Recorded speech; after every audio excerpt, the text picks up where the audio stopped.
les pouvoirs publics se sont rendus compte qu'il y avait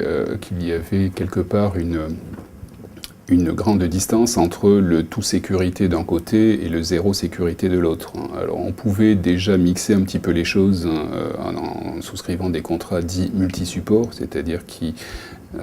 répartissent la prime versée entre fonds général, 1 euro et unité de compte.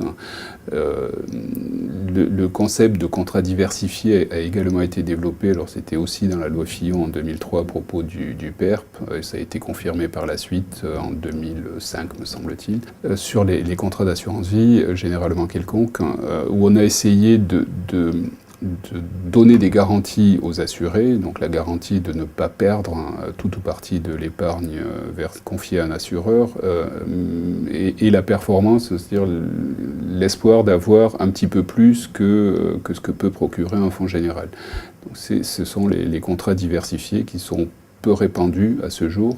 et qui donnent une garantie. La particularité, c'est que c'est une garantie qui est donnée au terme du contrat. Donc en vue de préparer sa retraite, par exemple, ça peut être une formule qui est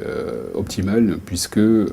si on confie à un assureur des sommes en vue de sa retraite, c'est qu'a priori on n'en a pas besoin avant,